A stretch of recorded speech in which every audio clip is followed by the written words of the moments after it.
What is self-awareness and how self-aware are you?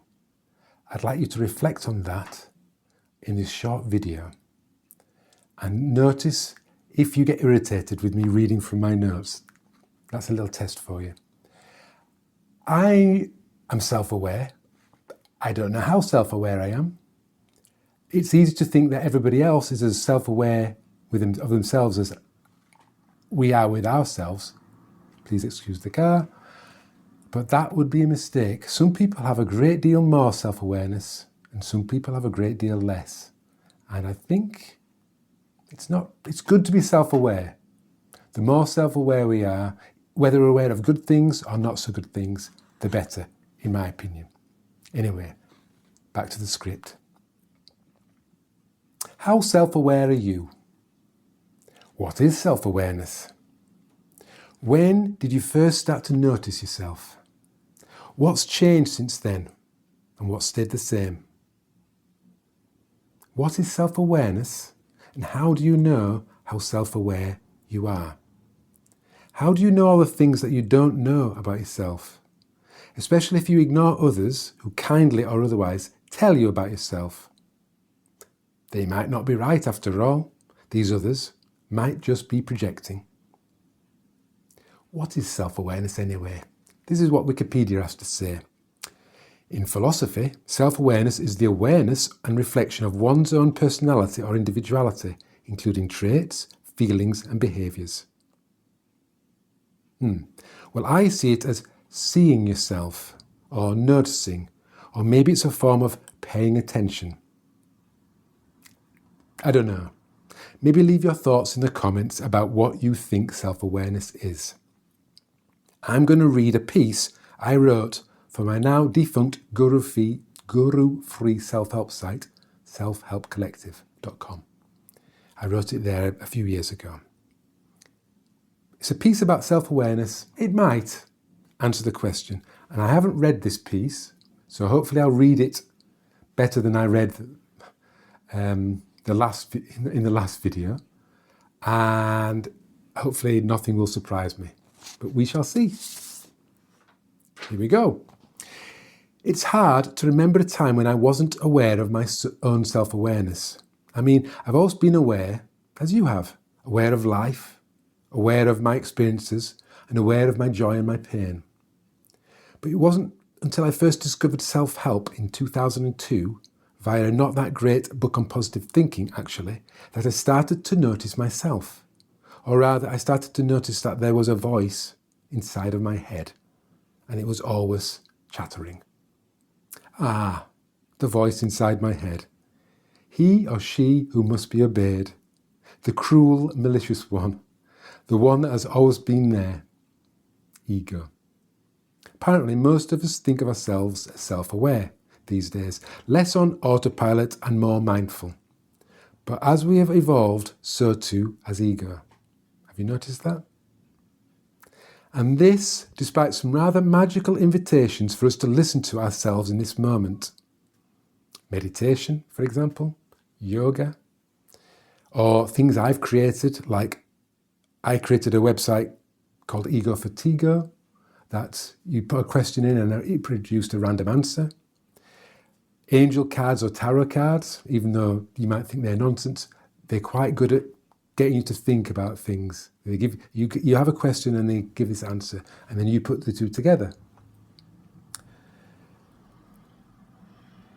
Even free numerology readings from the likes of numerologist.com. They spark what I call the answer within. Usually, though, we rather listen to Mr. or Mrs. or Miss or Ms. or Mux ego than the answer within, it seems. So spiritual types berate themselves for not being able to do acceptance or forgiveness or letting go. Personal development types get negative about their lack of positive. Even serene, bendy in their body yoga types find themselves playing the comparison game, comparing bodies, the positions they can hold, or how many followers they have on Instagram. This is not self-awareness, this is ego. One smart cookie, that ego, always one step ahead. But I'm one step ahead. I'm one step ahead too. Sometimes, anyway. Or rather, I'm one step away from being in my head. These days then, I listen less to intellectual understanding when it comes to my own self-awareness, the kind you find on yet another TED Talk. Instead, I listen to feeling. How am I feeling? Is a constant inquiry I make. Think Byron Katie and the work. If I'm feeling good, I notice. If I'm feeling not good, I notice. That's it, job done. No need for me to meditate for an hour. Thank goodness.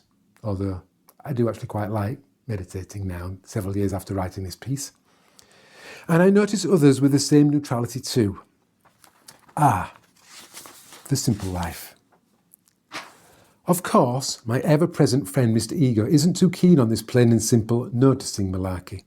He continually attempts to make up stories about the feelings I have. He continually attempts to tell me a tale about some impending doom or retell that painful time when it all went embarrassingly wrong for me. And all to jolt me back out of self-awareness and noticing and back into my wanting to know why head.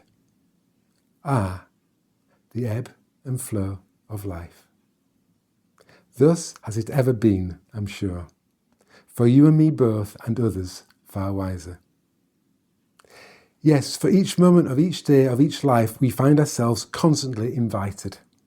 An invitation to attend Rumi's Guest House, no less. And we're always a guest in Rumi's Guest House. But sometimes we're aware of this, sometimes we're self-aware. I've got Rumi's Guest House here now, as translated by Coleman Barks, so let me just read that to you. The Guest House. This being human is a guest house. Every morning a new arrival. A joy, a depression, a meanness. Some momentary awareness comes as an unexpected visitor. Welcome and entertain them all. Even if they are a crowd of sorrows who violently sweep your house empty of its furniture. Still, treat each guest honourably. He may be clearing you out for some new delight. The dark thought, the shame, the malice. Meet them at the door, laughing, and invite them in. Be grateful for whatever comes, because each has been sent as a guide from beyond. Jalaluddin Rumi. Translation by Coleman Barks. What is self-awareness and how self-aware are you? I'm going to link to a video now that YouTube has suggested for you. Out of a collection of the videos I've made, it knows you very well, the algorithm, and it has suggested this video. Are you surprised? Or is this what you expect YouTube to suggest to you? Either way, thanks for watching. Please leave a comment about self-awareness, whatever you have, and see you again in another video. Bye-bye.